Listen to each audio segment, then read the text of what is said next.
Ah, buenas a todos. Gracias por participar en este webinar del ISHLT en español, que es el segundo que hemos tenido dedicado a trasplante de pulmón.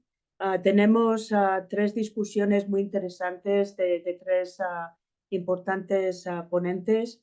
Va a haber 15 minutos al final de la última discusión para hacer todas las preguntas, y por favor utilicen el chat para todas las preguntas que tengan, para luego poderlas contestar. Entonces, voy a empezar con la primera presentación, que es del doctor Víctor Manuel Mora Cuesta, que es del Hospital Universitario Marqués de Valdecilla, Santander, en España, y va a hablar sobre el diagnóstico de rechazo de pulmón. Necesitamos broncoscopía y biopsia transbronquial, datos en biopsia transbronquial versus criobiopsia. Bueno, pues muchas gracias por la invitación a participar y nada, para no perder más tiempo, voy a empezar directamente con la presentación. Ya me han pedido hablar de rechazo agudo y de la utilidad de la broncoscopia y las criobiopsias. Que, bueno, los rechazos agudos es conocido que, bueno, es un proceso inmunológico complejo donde finalmente hay una respuesta del huésped contra el injerto que va a generar un deterioro de la función del injerto. Los rechazos agudos son eventos que son frecuentes después del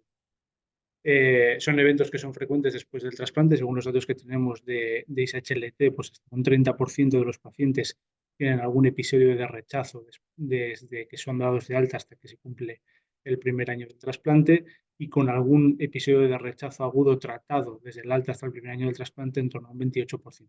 Un evento relativamente frecuente tras el trasplante pulmonar. Sabemos que son algo menos frecuentes en los pacientes que reciben inducción con los antagonistas del receptor de la interleuquina 2, de basilizumab, y que la combinación de inmunosupresión que menos frecuencia de rechazos tiene es la de tacrolimus y micofenolato, ácido micofenólico, con respecto, por ejemplo, ciclosporina, azatioprina. Pero hoy en día tacrolimus micofenolato es la combinación más frecuentemente utilizada. Y sabemos también que, bueno, los episodios de rechazo agudo no generan una mortalidad directa muy importante. Menos del 3% de las muertes de los pacientes trasplantados de pulmón son originadas por un rechazo agudo, más frecuentes, como era de esperar, en los primeros meses, años del trasplante, pero aún así la mortalidad directa no es muy elevada. El problema es que los rechazos agudos, tanto los rechazos mediados por anticuerpos como los celulares, son uno de los principales factores de riesgo de la disfunción crónica del injerto, que van a ser en última instancia la primera causa de muerte después del primer año del trasplante, y por eso la relevancia del control de los rechazos. Esto es una gráfica también clásica donde, bueno, los rechazos hiperagudos aparecen muy aquí al principio y los agudos aparecen más frecuentemente durante el primer año. Luego siempre mantiene el riesgo de rechazo agudo, pero bueno, más bajo que el primer año, y ya luego empiezan a aparecer la disfunción crónica del injerto. Entonces, a la pregunta que se me hacía de si necesitamos la broncoscopia y la biopsia transbronquial, yo voy a contestar que sí, pero también voy a contestar que seguimos buscando la manera de no necesitarla. Creo que sí la seguimos necesitando porque los síntomas y los signos del rechazo agudo siguen siendo muy inespecíficos. Hay un amplio abanico desde pacientes asintomáticos, pacientes con disnea, tos, fiebre, malestar general, dolor torácico, pero que pueden aparecer en otras muchas entidades. Las pruebas de imagen, tanto la radiografía de tórax como el TAC de tórax, no pasa lo mismo. Pueden ser desde normales a tener alteraciones que son muy inespecíficas. La función pulmonar nos va a ser de gran utilidad en la detección de la pérdida de la función pulmonar, pero también puede empeorar por otros muchos motivos. En cuanto a determinaciones analíticas, también se han estudiado muchas, veremos algunas, pero ninguna de ellas termina de estar consolidada. Por lo tanto, todas estas cosas tienen una baja sensibilidad y una baja especificidad. Y además porque el diagnóstico y clasificación y graduación ahora mismo de los rechazos es en base a criterios histológicos, tanto los rechazos agudos celulares como los rechazos mediados por anticuerpos, y por lo tanto vamos a seguir, hasta que esto no cambie, vamos a seguir necesitando de las biopsias. ¿El por qué buscamos no hacerlas? Pues porque sabemos que las broncoscopias tienen un alto coste económico y además las molestias propias del procedimiento y que además no están exentas de complicaciones, fundamentalmente pues el riesgo de hemoptisis y de neumotórax. Y por eso seguimos buscando la manera de no necesitar estas biopsias. Y además las biopsias tienen otro problema y es que tienen una importante variabilidad interindividual y propiamente intraindividual, entre individuos. Es un estudio que siempre utilizo porque me gustó mucho, ya tiene unos años, pero bueno, es un estudio en el que 3 expertos patólogos en trasplante pulmonar evalúan las biopsias de pacientes con trasplante pulmonar que provienen de otros 15 centros y hacen un índice kappa entre el acuerdo que alcanzan estos 3 expertos y la graduación que han dado los patólogos de cada uno de los centros. Y el índice kappa que alcanzan es de 0,15. Es una concordancia muy baja a la hora de evaluar las biopsias. Por lo tanto, hay un importante componente de subjetividad, y es otro de los problemas que tienen las biopsias. Y además, seguimos sin saber si qué es más beneficioso, si hacer biopsias protocolizadas o hacer solo biopsias cuando hay sospecha clínica de episodios de rechazo. Y estos están puestos aquí a propósito, es bibliografía ya antigua del año 2000, 2002, pero es que tampoco tenemos bibliografía mucho más reciente a este respecto. Es decir, hay varias preguntas todavía en el aire con los rechazos. Entonces, a la pregunta esta de si necesitamos la broncoscopia y la biopsia, sigo diciendo que sí, y con respecto a esto de que seguimos buscando la manera de no necesitarla, voy a dar algunas pinceladas antes de pasar a hablar de la criobiopsia. En cuanto a pruebas de imagen, se han estudiado algunas cosas. Pongo estos 3 estudios que básicamente tienen títulos muy parecidos, son todos muy, muy similares, de la endomicroscopía con focal láser, que es un procedimiento que no es puramente radiológico porque sigue necesitando de la broncoscopia. Lo que se hace es introducir, bueno, a través del canal de trabajo del broncoscopio, una sonda que progresa hasta el parénquima pulmonar y nos da imágenes que se parecen mucho a la histología que obtenemos con microscopía electrónica. Que básicamente lo obtienen eso con un láser, pero bueno, ha demostrado que es útil a la hora de detectar los infiltrados linfocitarios perivasculares y por lo tanto puede ser una herramienta que el día de mañana nos dé información histológica sin necesidad de biopsiar, pero sí que seguiríamos necesitando la broncoscopia.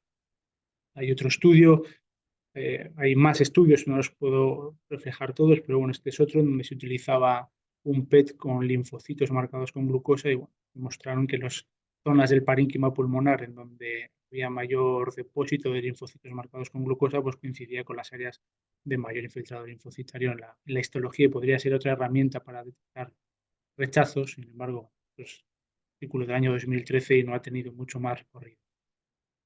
En cuanto a la función pulmonar, pues también se ha estudiado la utilidad del óxido nítrico exhalado como un marcador potencial de rechazo agudo. Se ha estudiado, parece que tiene una buena correlación, pero es lo mismo, no ha tenido mucho más desarrollo. También se estudió en su momento la utilidad del condensado exhalado, la utilidad del pH en el condensado de aire exhalado como otro marcador de rechazo agudo. Mismo poco ha progresado y está en boga la oscilometría de impulsos, que también ha demostrado en algún estudio aislado ser capaz de detectar episodios de rechazo agudos y lentos.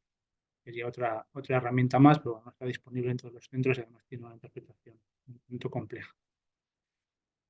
En cuanto a procedimientos de broncoscopia sin necesidad de biopsia, pongo este artículo porque hace en la primera parte, en la introducción, un resumen de todas las moléculas que se han estudiado como marcadores de rechazo, tanto para CLAD como para rechazo agudo celular, como para fibrosis, disfunción primaria del injerto. Son múltiples los marcadores que se han estudiado, aquí estarían todas las citas bibliográficas, todos ellos han demostrado tener cierta utilidad en el diagnóstico del rechazo, eso, sobre todo en agudo celular y en CLAD. El problema es el de siempre, son poco específicos, están también activados por otros mecanismos y por lo tanto no terminan de tener un sitio en la práctica clínica habitual. También se han estudiado perfiles de expresión génica en las células epiteliales obtenidas mediante lavado broncoalveolar, que nos da esquemas como estos, los volcanoplots, que son muy bonitos de ver y a veces difíciles de interpretar, pero básicamente lo que están haciendo es identificarnos en esta zona de aquí un grupo de genes que potencialmente podrían estar implicados en el rechazo agudo. Y luego, pues, bueno, aquí está una tabla con todos y cada uno de los genes estudiados, que todos alcanzan la significación estadística, aparentemente también podrían ser útiles, pero pasa lo mismo. Esto es difícil de implementar en la práctica clínica. Y en cuanto a la analítica, solo dos cosas. Porque es sencillo, es de unos compañeros de aquí en España también de Puerta de Hierro, de la utilidad de la eosinofilia como marcador de rechazo agudo celular. Básicamente lo que encuentran es que el recuento de eosinófilos, tanto en valor absoluto como en porcentaje, es más alto a medida que es mayor la gravedad de los rechazos agudos y que pudiera ser de utilidad, pero pasa lo mismo, pues es algo ciertamente inespecífico. Y del ADN libre del donante, que es probablemente la medida más prometedora, no voy a profundizar mucho porque después Aida nos hablará de ello y no quiero pisar su sesión, pero bueno, es una técnica que ya tiene cierto recorrido, ya son unos cuantos años. Ya sabemos que podemos detectar el ADN libre del donante en plasma y eso lo que nos está diciendo es que algo le pasa al injerto. El injerto está, las células están teniendo apoptosis y liberando ADN del donante, eso lo podemos detectar. Sabemos que es más alto en las primeras horas post-trasplante, los primeros días, en torno a las 2 primeras semanas por el daño de isquemia reperfusión y luego baja. Y bueno, pues ha demostrado que con respecto a sujetos controles, pues los episodios de rechazo agudo celular, sobre todo el rechazo mediado por anticuerpos, está más alto. Se hace el área bajo la curva, en las curvas ROC, bueno, sobre todo el que mejor área bajo la curva tiene es el rechazo mediado por anticuerpos. Y lo más importante del ADN libre del donante en plasma con respecto al resto de medidas es que es capaz de anticiparse a la aparición de los episodios de rechazo. En este estudio, pues hasta 3 meses antes de un episodio de rechazo mediado por anticuerpos y hasta un mes y medio antes de un episodio de rechazo agudo celular, el ADN del donante en plasma ya es detectable. Esto se ha validado en otras poblaciones, en otras series, en unas cuantas más, que luego seguramente Aida nos hablará de ello, y por eso yo lo dejo. Y con respecto a la segunda pregunta, que era la utilidad de la criobiopsia, pues en realidad esto lo que implica es hacer esto, es dar un giro tremendo, dar un giro por completo, porque todo lo que he estado hablando en la primera parte es todos los esfuerzos que hemos estado haciendo a lo largo de muchos años de minimizar la necesidad de broncoscopias, de biopsias y de procedimientos invasivos, y ahora de repente nos pasamos a hacer biopsias de mayor tamaño. Los médicos somos así, por un lado estudiamos la manera de eso, de minimizar el número de procedimientos invasivos, pero también estudiamos qué pasa con las biopsias de mayor tamaño. Esta es la gran diferencia de la biopsia transbronquial obtenida por forceps o obtenida por criobiopsia, pues obtenemos muestras de mucho mayor tamaño, con mayor representatividad de alveolos y por lo tanto de ahí la gran utilidad que tiene. Y hay unas cuantas experiencias ya en trasplante pulmonar. Este es un estudio italiano de Milán, donde bueno, son capaces de encontrar diferencias entre la biopsia, entre la criobiopsia y la biopsia transbronquial por forceps, pero básicamente encuentran diferencias solo entre los rechazos A0 y los A1. No encuentran diferencias en los A2, A3 o A4. Es cierto que el número de complicaciones en total no es muy diferente, sí que parece que hay un poco de mayor sangrado moderado en las criobiopsias, lo cual era esperable, pero no hay más riesgo de neumotoras. Parece que es un procedimiento seguro. Es otra experiencia de Israel, donde lo que encuentran es que las criobiopsias hechas en comparación con el forceps, pues tienen la duración del procedimiento es menor, menos tiempo de fluoroscopia, hay necesidad de menos número de muestras, tampoco hay diferencias en cuanto al sangrado y a los neumotórax. Sí que obtiene muestras de mayor tamaño, con mayor porcentaje de tejido alveolar, pero sin embargo pasa lo mismo. No parece que sea muy útil para diferenciar los diferentes tipos de rechazo comparado con el forceps. Esta es una experiencia ya bastante más amplia, ya son 402 biopsias, lo que hacen es dividir dos grupos de 201 criobiopsias con respecto a otras 201 obtenidas por forceps y lo mismo, no hay diferencias en las complicaciones, fundamentalmente su sangrado, neumotoras o necesidad de hospitalización, y sí que alcanza la significación estadística ahí en el límite para la detección de rechazos, pero vuelve a pasar lo mismo, es fundamentalmente expensas de los rechazos a uno. Luego no hay grandes diferencias a la hora de detectar los diferentes. Y por último, ya para acabar, esta es una serie más pequeñita, son solo 63 criobiopsias, pero me pareció interesante esto, porque hacen que esas biopsias las vean 3 patólogos diferentes de manera ciega y ven las biopsias obtenidas por forceps o por criobiopsia. Y lo que hacen luego es hacer un índice kappa, tanto para las obtenidas por forceps como por criobiopsia, entre los diferentes patólogos. Y la verdad es que no hay grandes diferencias en el índice kappa, es decir, la concordancia sigue siendo muy similar entre los diferentes patólogos a pesar de haber obtenido las muestras por criobiopsia o con forceps. Entonces, bueno, no me daba mucho tiempo a más, pero por lo menos introducir esos mensajes. Las conclusiones serían que tenemos múltiples herramientas que tratan de mejorar el diagnóstico del rechazo agudo de manera menos invasiva, pero ninguna de ellas está suficientemente validada. La más prometedora es el ADN libre del donante, pero justo nos van a hablar ahora de ello. Y la criobiopsia parece que sí consigue más parénquima pulmonar. Está claro que sí que es segura, pero las ventajas sobre la biopsia con forceps tal vez no sean suficientes. Y nada, eso era todo lo que quería comentar y encantado luego de participar en la discusión.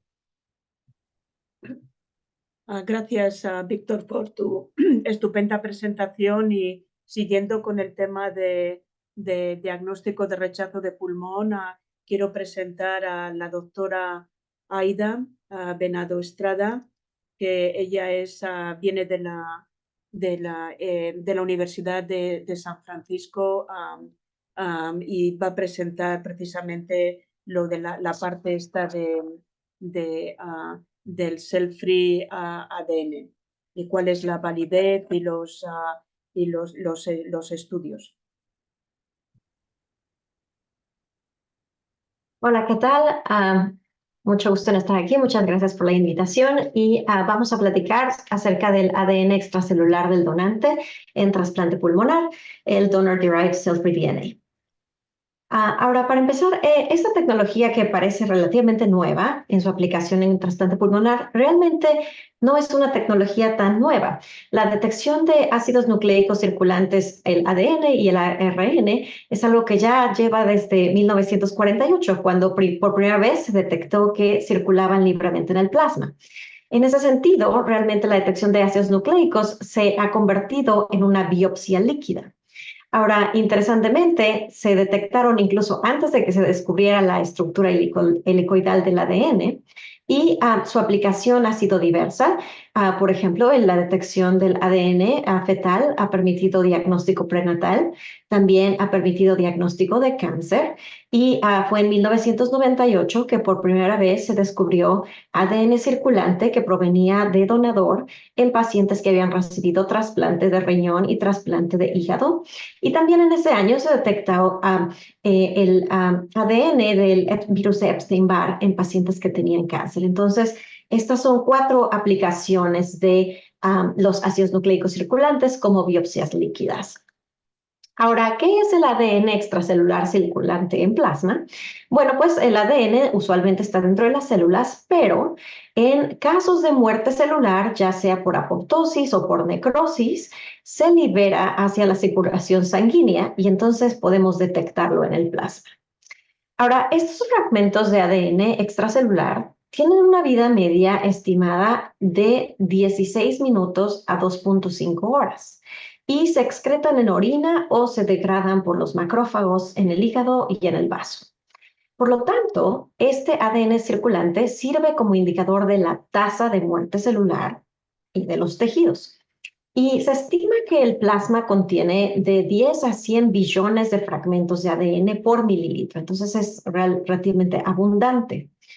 Ahora, en estado saludable, la cantidad de ADN extracelular que circula en el plasma en general es baja, pero cuando hay lesión en los tejidos, por cualquier razón, sepsis, cualquier razón, hay aumento de este ADN extracelular. E importantemente, los cambios epigenéticos en el DNA, por ejemplo, la metilación, de hecho, permiten determinar el órgano o el tejido del cual proviene el ADN circulante. Ahora, ¿cómo es que funciona el monitoreo de trasplante con el ADN circulante?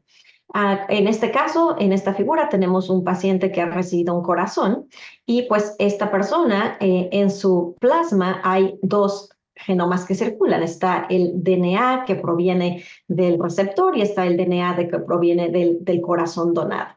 Ahora, en un estado saludable, aquí en este rectángulo en verde podemos ver la proporción de moléculas de DNA que provienen del donante, es decir, de este corazón donado, pues es baja. Ahora, en el caso de rechazo celular agudo, pues hay más muerte celular y entonces se aumenta el número de moléculas de DNA que provienen del donador en el plasma. Y es muy importante, pues obviamente, diferenciar cuáles moléculas vienen del donador y cuáles moléculas vienen del receptor. Y esto se hace con un proceso de secuenciación y utilizando los polimorfismos de nucleótido único, los SNPs, que son cambios de bases que difieren entre el receptor y el donador. Y esto permite decir cuántas moléculas de ADN en el plasma vienen de cada quien. Ahora, cuando esto se monitoriza a través del tiempo, entonces podemos apreciar que en estados de rechazo celular agudo, por ejemplo, cuando este proceso inicia, entonces aumenta la fracción de ADN que circula en el plasma que proviene del donante. Creo que algo muy importante es realmente pensar cuál es la trayectoria normal del ADN del donante en el trasplante de pulmón. Y con este evento de la isquemia reperfusión, algo que se ve es que en los días siguientes al trasplante pulmonar, es decir, el día del trasplante, el día 1 del trasplante, hay una gran liberación de ADN del donante hacia la circulación del plasma, que puede ser del 26 más o menos el 14% en el día 1, y con el tiempo esta proporción disminuye hacia un estado basal en el que el 0.3% o menos del DNA circulante proviene del receptor. Ahora en esta gráfica vemos en la línea azul que la cantidad de ADN circulante es mucho mayor en los casos de trasplante pulmonar que en los casos de trasplante cardíaco. Y esto es porque la cantidad de ADN del donante que se libera en el plasma está relacionada con la masa del injerto y también con la tasa de muerte celular. Entonces, lo que se ha observado es que hay mayor liberación de ADN del donante después de un trasplante bilateral que después de un trasplante unilateral, de tal modo que hay una corrección en la cual se multiplica por 2 el ADN circulante después de trasplante unilateral para tratar de compararlo con después de un trasplante bilateral. Y también como el pulmón es un tejido mayor, entonces el ADN circulante es mayor que después del tejido cardíaco. Ahora, importantemente, quedándonos en esta relación temporal después del trasplante, hablemos de la disfunción primaria crónica del injerto, este daño que se manifiesta por opacidades pulmonares y por hipoxia en los primeros 3 días del trasplante. Lo que se ha visto, si vemos aquí en esta gráfica, es que en el día 1 de trasplante, pues hay esta gran liberación de ADN del donante y se ha visto que aquellos pacientes que al día 3 desarrollan disfunción primaria del injerto, desde el día 1 de trasplante tienen mayor liberación de ADN. Es decir, nos está indicando que hay una mayor lesión al injerto pulmonar y entonces eso está prediciendo el desarrollo de disfunción primaria del injerto clínica al día 3. Para el día 7, el ADN circulante baja tanto en pacientes con y sin disfunción primaria del injerto, aunque todavía vemos que es mayor. Ahora, en pacientes que desarrollan disfunción primaria del injerto, a mayor sea la liberación de ADN del donante en ese día 3 post-trasplante, mayor es el riesgo de que desarrollen disfunción crónica del injerto CLAD con el tiempo. Entonces, realmente nos está dando una información pronóstica basada en la lesión pulmonar. Incluso en este otro estudio se ha visto que cuando el ADN del donante se mide en promedio en los primeros 3 meses de trasplante y dividimos a los grupos de acuerdo a las terceras partes, la mayor, la intermedia y la menor, aquellos pacientes que tienen más liberación de ADN del donante en promedio en los primeros 3 meses de trasplante, pues no tienen una sobrevida tan alta o desarrollan disfunción primaria del injerto con mayor riesgo. Entonces, realmente nos está dando mucha información pronóstica. Ahora también el ADN circulante del donante, como ya se mencionó antes, nos puede indicar la presencia de rechazo celular agudo. Como vemos aquí en esta gráfica, una vez que el ADN circulante ha regresado a un estado basal de más o menos del 0.3%, en casos de rechazo agudo hay unas grandes elevaciones que incluso puede elevarse hasta representar el 15% del ADN circulante en casos de rechazo celular agudo, A3, que sea moderado, o A4, que sea severo, de tal manera que podemos clasificar pacientes que no tienen ningún rechazo celular A0 o pacientes que tienen rechazo celular A3, A4, o sea, moderado y severo, con bastante buena área bajo la curva. Y también vemos que este DNA circulante está relacionado con la función del injerto, porque a mayor sea, el FB1 disminuye. Ahora, importantemente, el ADN circulante también nos está ayudando a diagnosticar el rechazo mediado por anticuerpos, el AMR.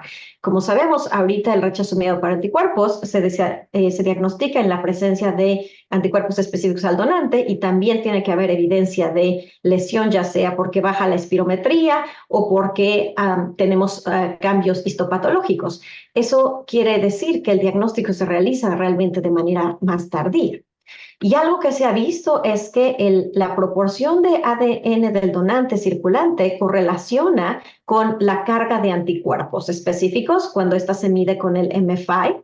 Aquí vemos que es mucho mayor en los pacientes que tienen una carga alta, que se considera más de 10,000 M5. También el ADN circulante del donante se libera más en los casos cuando hay lesión histopatológica, que a veces se puede ver como rechazo celular agudo, capilaritis, daño alveolar difuso. Entonces, cuando hay cambios histopatológicos, también se correlaciona con más liberación. Entonces, lo que nos estamos diciendo esto es que realmente el rechazo mediado por anticuerpos se está realizando de manera tardía clínicamente, y para ese entonces hay mayor lesión del injerto y por eso hay mayor liberación del DNA circulante. Lo que podemos ver comparando rechazo mediado por anticuerpos y rechazo celular es que el FB1 generalmente está más bajo cuando se diagnostica el rechazo mediado por anticuerpos que cuando se diagnostica el rechazo celular, y coincidentemente, pues cuando se diagnostica el rechazo mediado por anticuerpos, hay más liberación de ADN detectada que cuando se detecta el rechazo agudo celular. Ahora, importantemente, el ADN circulante se puede detectar meses antes del diagnóstico clínico de rechazo mediado por anticuerpos, y esto con un punto de corte de más del 1%, cuando esa fracción es más del 1%, esto puede predecir el diagnóstico de rechazo mediado por anticuerpos incluso 2.8 meses antes, y también se eleva de 2 a 4 semanas antes del diagnóstico de rechazo agudo celular. Entonces, por esa razón, porque el rechazo mediado por anticuerpos es un diagnóstico realmente tardío, entonces vemos cómo al hacerse un diagnóstico tardío, la función pulmonar reflejada por el FB1, pues disminuye comparada con el diagnóstico de rechazo celular agudo. Ahora, tomando en cuenta tanto rechazo celular agudo como rechazo mediado por anticuerpos, si lo consideramos en esta categoría de rechazo agudo, vemos que el DNA circulante ayuda a excluir rechazo agudo comparado con ausencia de rechazo agudo como una causa de disfunción del injerto pulmonar. Cuando vienen los pacientes con disminución en su espirometría, muchas veces nos preguntamos, ¿será infección, será rechazo? Y entonces el DNA circulante nos puede diferenciar la presencia de rechazo agudo. Y tiene un valor predictivo negativo muy alto. Eso quiere decir que si el DNA circulante está en menos del 1%, el rechazo agudo es muy poco probable. Pero si el DNA del donante es más del 1%, eso requiere investigación con broncoscopía para ver si hay algo más que está ocurriendo. En conclusión, el DNA del donante se libera en el plasma cuando hay lesión del injerto, y hay varios tipos de lesión del injerto, incluidas la neumonía organizada y las infecciones respiratorias, que también pueden causar esta liberación de plasma.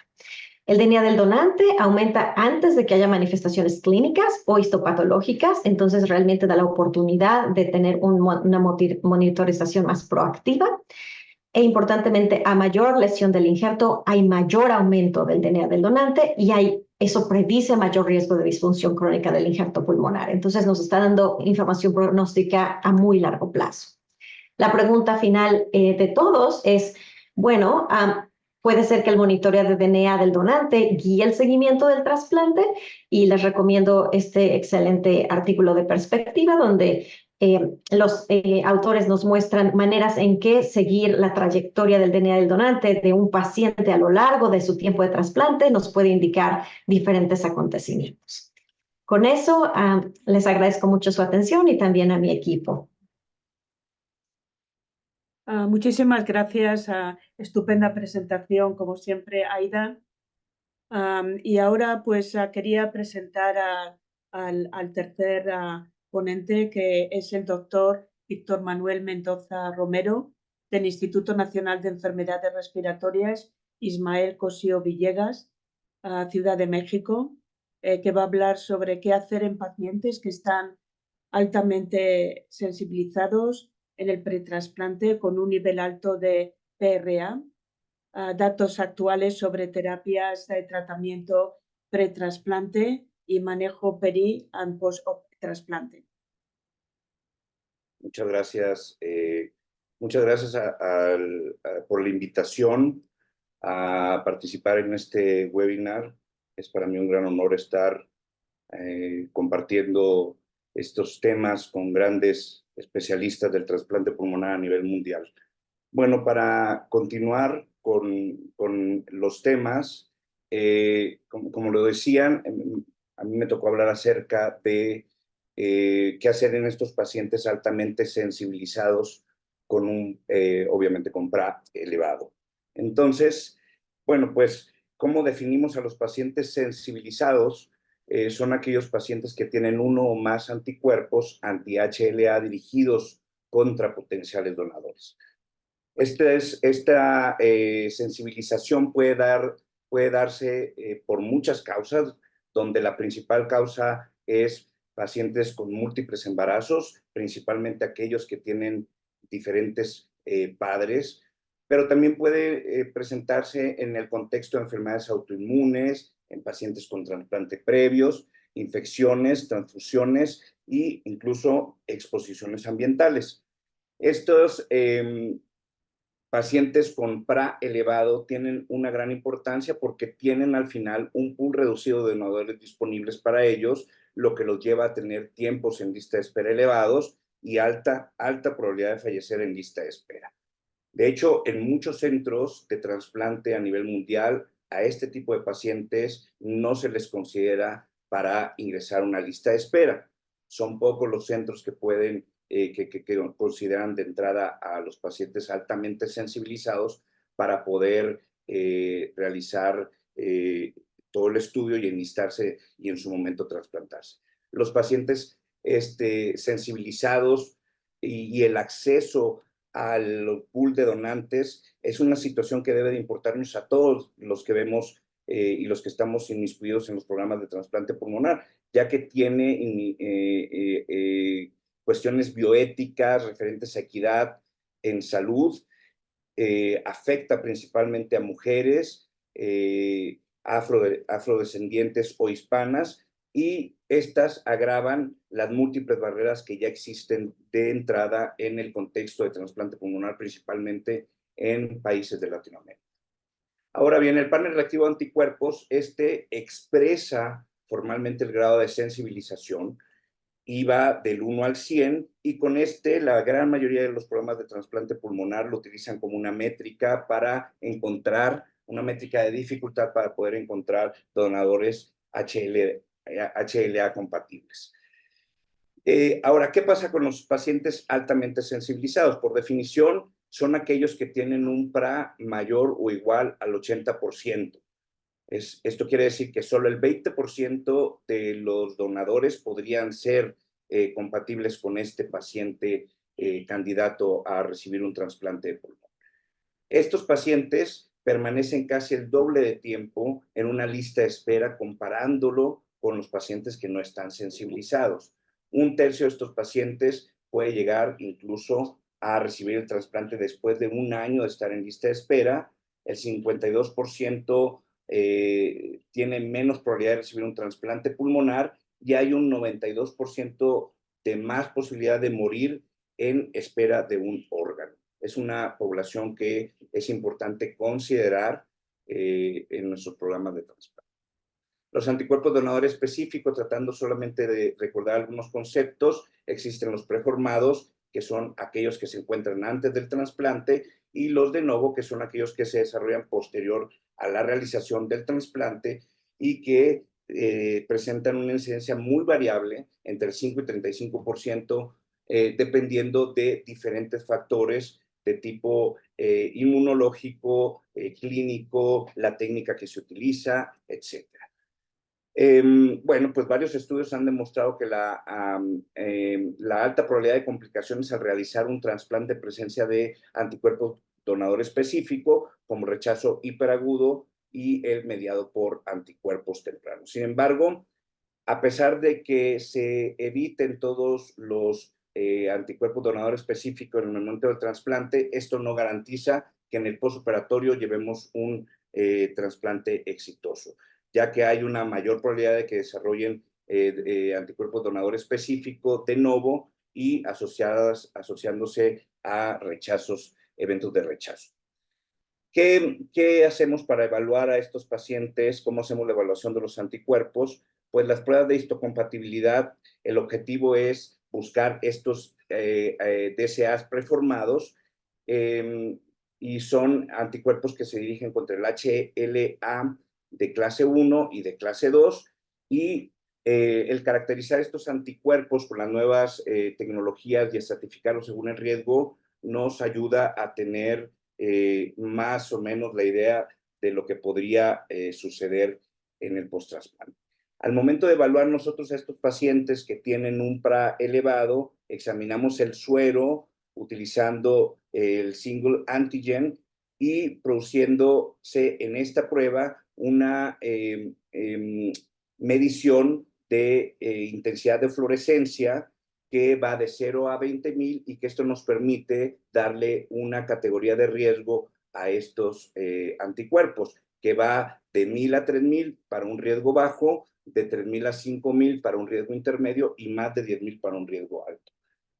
Las pruebas cruzadas, bueno, tenemos pruebas cruzadas físicas o celulares, entre ellas tenemos la CDC y la que tiene actualmente mayor uso, la de citometría de flujo, con lo que nos permitimos hacer un cruce entre las células y el suero del donador, y la prueba, el crossmatch virtual o la prueba cruzada virtual, que no es en sí una prueba cruzada como tal, porque no se enfrentan las células del donante con el suero del receptor, más bien se hace un análisis en paralelo del perfil de anticuerpos de HLA del paciente y la tipificación del HLA del donador para predecir un resultado en la prueba cruzada física, que tiene buena correlación.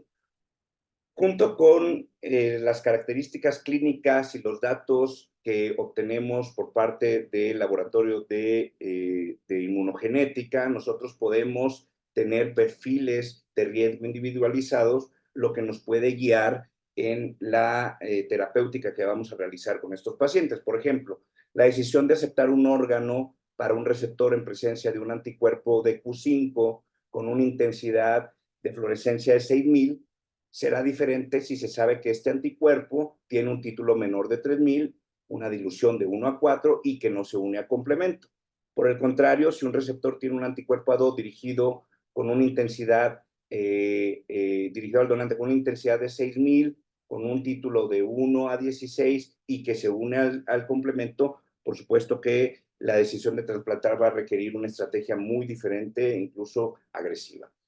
Tenemos algunas estratificaciones de riesgo basado en esta información que nos da el laboratorio de inmunogenética, en donde podemos dividir el riesgo en muy bajo riesgo, intermedio, alto y muy alto riesgo, dependiendo de los genes, dependiendo de la intensidad de fluorescencia, de la dilución y de si se une o no a complemento, así como también el cross-match, ya sea por citometría de flujo o por CDCs. Y dependiendo de esto, es que podríamos nosotros, según esta orientación, ver cuál sería el plan con nuestro paciente, y repito, dependiendo del riesgo que encontremos en esta evaluación, tanto clínica como inmunogenética.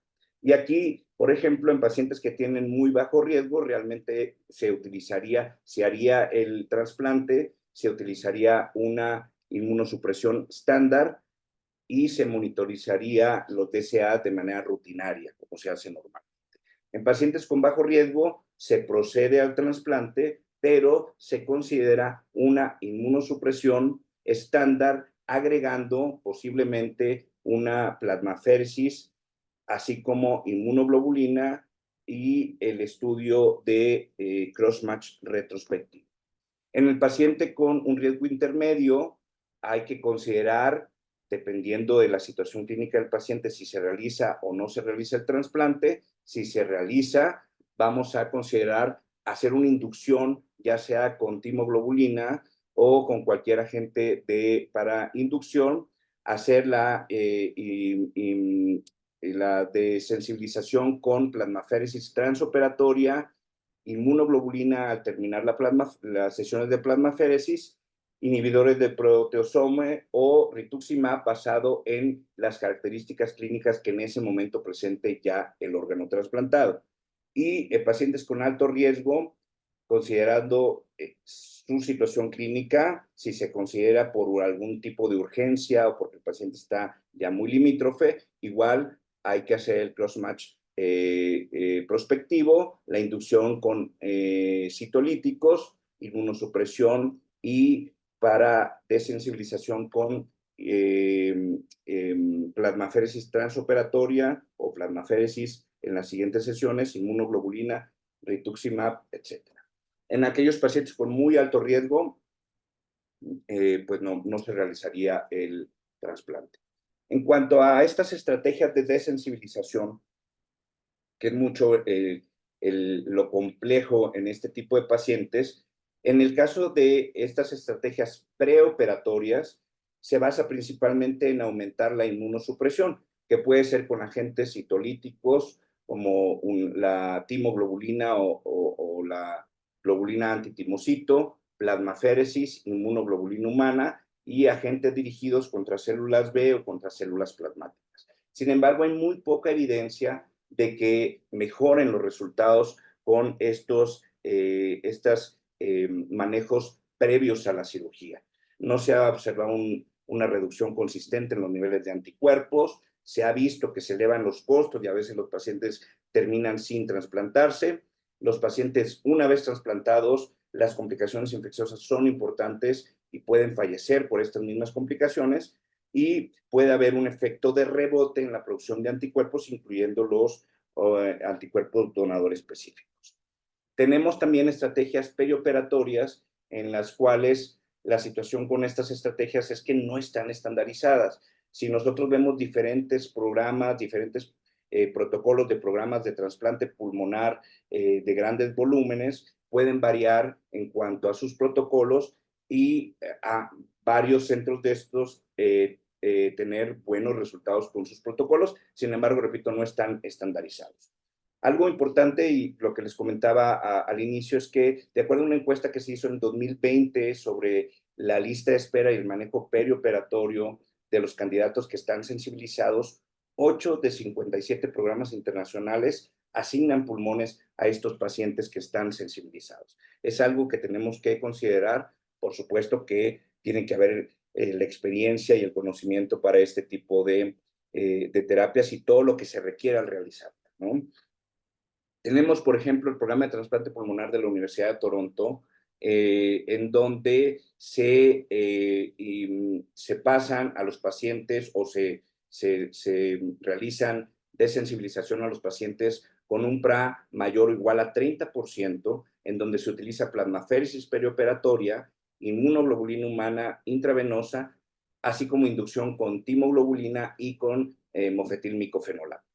Estos receptores,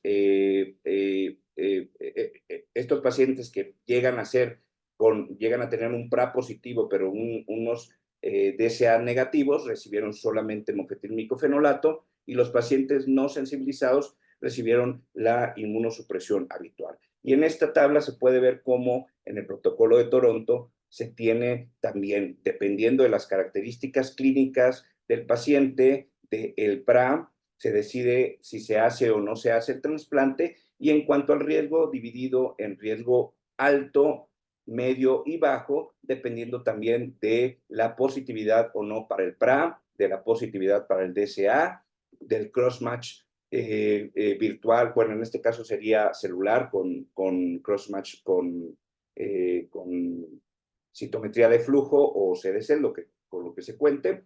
Y, por ejemplo, en el caso del grupo de riesgo elevado, en donde tiene positivo el PRA, positivo los DSAs y positivo el crossmatch, aquí tenemos que dar, según el protocolo, la timoglobulina, llevarla a 5 miligramos por kilo, hacer la plasmaféresis transoperatoria y continuar en los siguientes días, dar inmunoglobulina a 1 gramo por kilo al terminar la última plasmaféresis y dejar mofetilmicofenolato.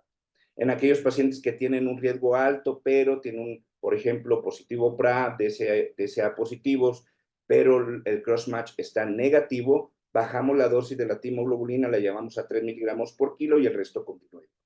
En aquellos pacientes con riesgo moderado, donde solo el PRA está positivo, pero no hay DSAs ni tampoco el crossmatch está positivo, mofetilmicofenolato, y en aquel paciente que tiene un PRA negativo, llevará la inmunosupresión estandarizada. Aquí, en este protocolo de desensibilización, se vio que a pesar de no eliminar por completo los anticuerpos donador específico o evitar los donador específico de novo, la tasa de rechazo y de sobrevida del injerto fue similar a la de los receptores no sensibilizados, que es algo importante. El programa de trasplante pulmonar de la Universidad de Florida hace una versión modificada a este protocolo de Toronto, utiliza o ingresa también a receptores con un PRA mayor de 30 y un crossmatch virtual positivo, y estos pacientes se les hace una plasmaféresis previo a la cirugía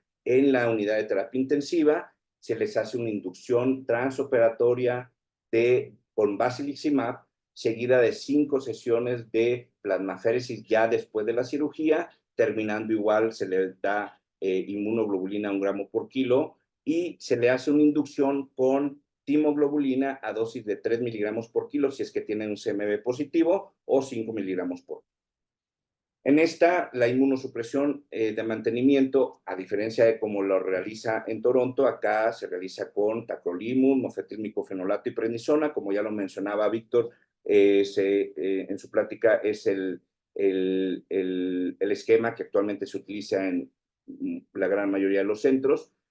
Y de estos pacientes, la supervivencia en general fue del 96%, en seguimiento a 17 meses, con una disminución de la mortalidad en lista de espera y una disminución de tiempo de espera importantes en cuanto a meses y porcentaje.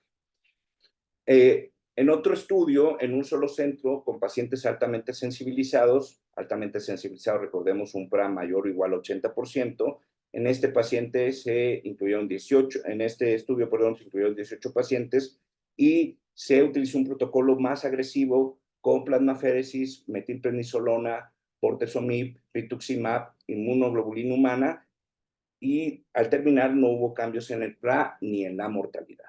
Y es así como ellos utilizaban el esquema de plasmaféresis, esteroide y el resto de los medicamentos.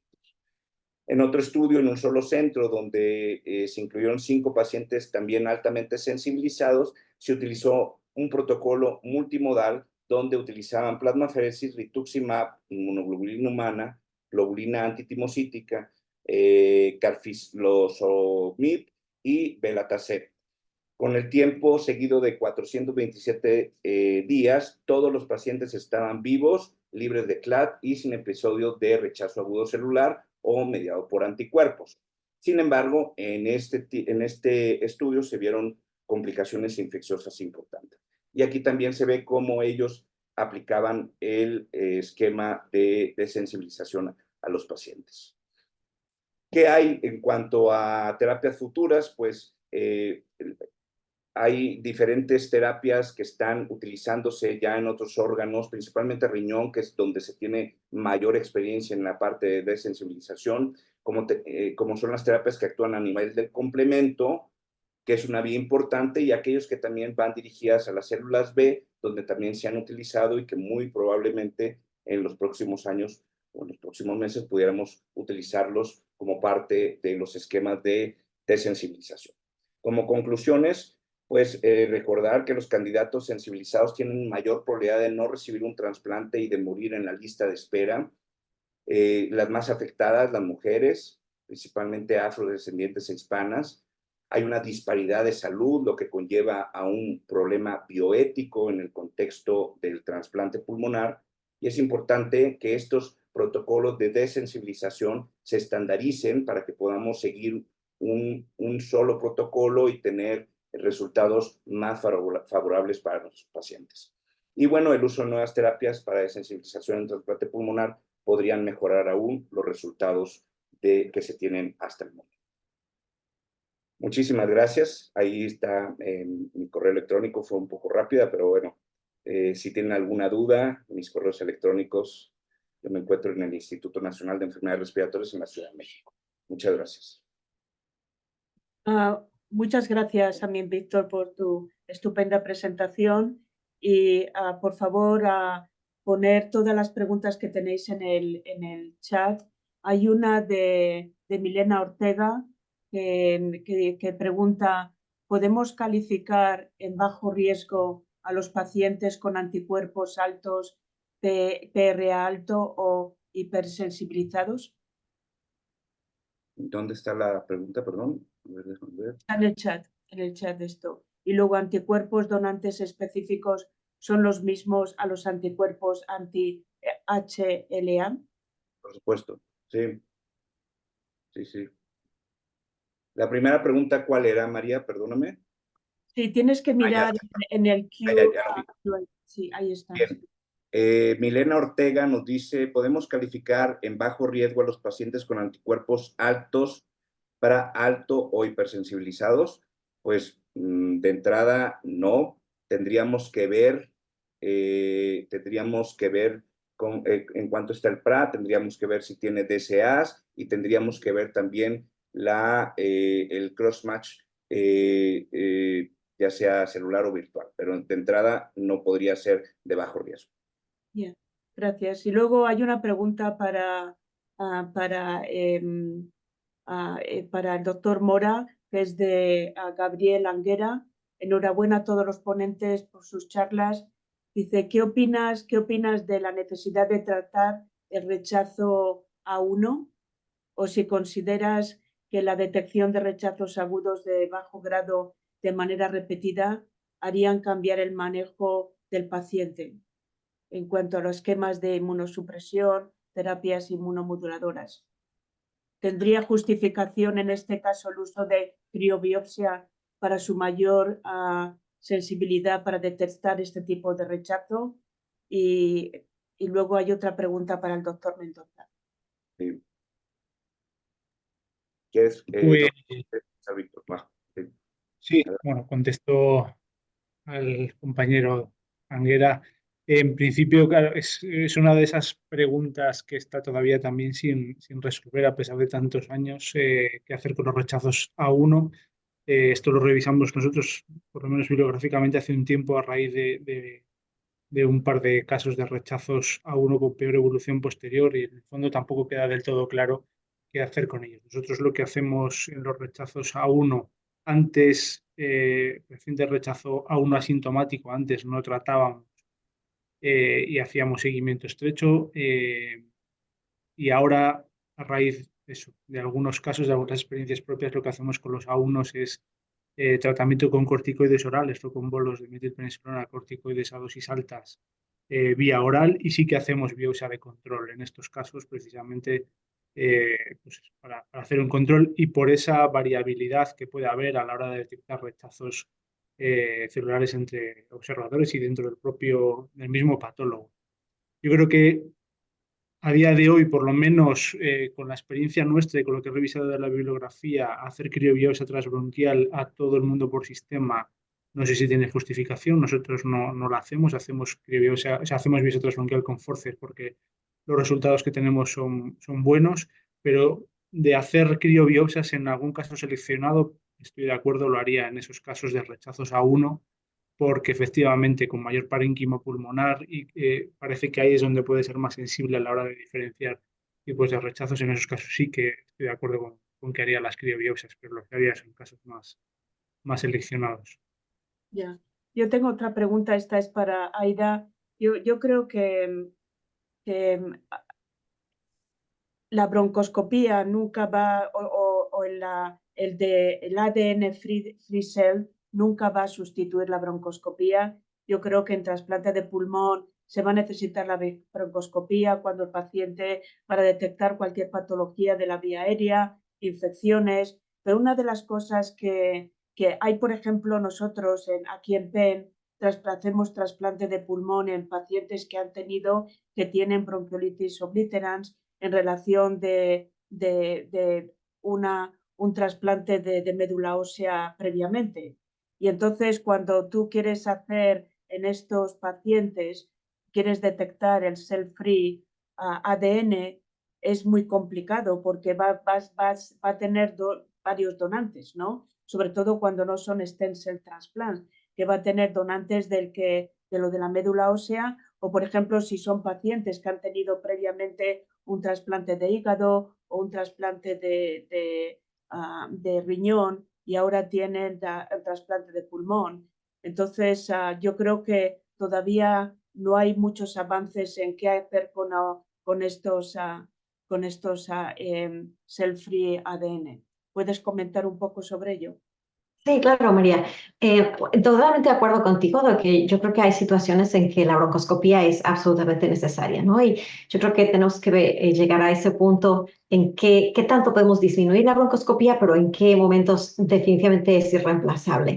Ahora, yo creo que es fascinante esto del cell-free DNA y en estos multireceptores de órganos, porque con los SNPs es posible detectar el origen de potencialmente más de un donante, ¿no? Entonces, si podemos detectar un órgano, yo tengo mucha curiosidad de ver si podemos detectar que viene de dos diferentes donadores, ¿no? Ahora, algo nuevo que fue nuevo para mí, ver que se puede detectar el tejido de origen del DNA extracelular. Entonces, por ejemplo, hay un estudio muy reciente de pacientes antes de trasplante y entonces ven el origen de que tienen pacientes con nephrosis intersticiales o COPD, lo que sea. Entonces pueden ver el origen del DNA extracelular, si viene de pulmón, de hígado, de dónde viene. Entonces yo creo que va a haber mucho avance en cuanto a cuál es el órgano que se está lesionando, qué tanto se está lesionando, y yo creo que en el futuro sí va a ser posible ver de qué donador proviene. Sí, pero porque muchas veces también desarrollan los pacientes graft versus host. Y entonces hay que saber, por ejemplo, con invasión igual de la piel o, por ejemplo, también del intestino. Y entonces hay muchas veces que es difícil diagnosticar eso, ¿no? Entre los pacientes. Y yo creo que igual podría tener un gran valor el cell-free ADN en estos casos. Sí, totalmente de acuerdo. Yo creo que apenas estamos empezando a ver el potencial que va a tener el ADN extracelular. Ya. Y me parece que hay otra pregunta de Ana, dice, ¿qué valor le da a la activación del complemento? Sí, gracias. Sí, la activación del complemento está descrita, de hecho, en una de las tablas venía como algo a considerar para determinar o para estratificar el riesgo. Sin embargo, es cierto que la activación del complemento no se hace de manera rutinaria en todos los centros. Por lo tanto, en la mayoría de los protocolos que presenté de desensibilización no lo consideran como una determinación forzosa para ver o para estratificar el riesgo. Sin embargo, bueno, está descrito y hay vías a través de con fármacos para bloquear la vía del complemento, que ayuda también a disminuir la respuesta inflamatoria. Hay una pregunta, de Gabriel Anguera, que dice: mi segunda pregunta es para el doctor Mendoza. ¿Qué opina sobre el tratamiento de inflifidasa para el paciente altamente sensibilizado? Sí hay principalmente, pues, como pasa en todo este tema de la desensibilización, es más la experiencia en riñón. De hecho, este está más indicado o de manera primaria indicado en desensibilización en el contexto de trasplante de riñón, pero hay reportes de casos para pacientes altamente sensibilizados con buena evolución y buena respuesta. Puede ser una opción a lo que ya tenemos. Ya. Y yo creo que sí, sería bueno, y yo creo que importante que haya una estandarización, pero muchas veces también algunos de los fármacos que se utilizan, que hay variabilidad también de la probabilidad de utilizarlos en un país y otro. Nosotros, por ejemplo, aquí en PEN, lo que hacemos es que pacientes que realmente tienen un nivel de PRA muy elevado, o sea, de 90% más, y no siempre nos reunimos con el equipo de inmunología, pero por ejemplo, cuando siempre cruzamos dos anticuerpos es cuando utilizamos como inducción la timoglobulina en estos pacientes. No hemos ya descartado, porque muchas veces es muy difícil de ser cubierto todos estos estudios de sensitización antes del trasplante con plasmafaresis y rituxan, por ejemplo, antes del trasplante. No está ¿Ustedes hacen la plasmaferesis previa al trasplante o transoperatoria? Postoperatoria. Postoperatoria. No quieren los cirujanos hacerla durante la operación por los riesgos de esto que dicen de sangrado. Sí. Claro. Sí, técnicamente es complejo. En Toronto lo hacen, pero un centro enorme con gran experiencia, y nosotros también en pacientes que hemos tenido lo hemos hecho en el postoperatorio. Yeah. Pues muchas gracias. Bueno, pues muchísimas gracias a los tres. Esto ha sido unas presentaciones estupendas y sobre temas que continúan siendo bastantes polémicos, pero que los vemos día a día, ¿no? En cuando trabajamos y viendo pacientes de trasplante de pulmón. Muchísimas gracias a todos y por participar en este evento. Muchas gracias y un gusto, y bueno, saludos a todos. Adiós, adiós. Gracias. Adiós.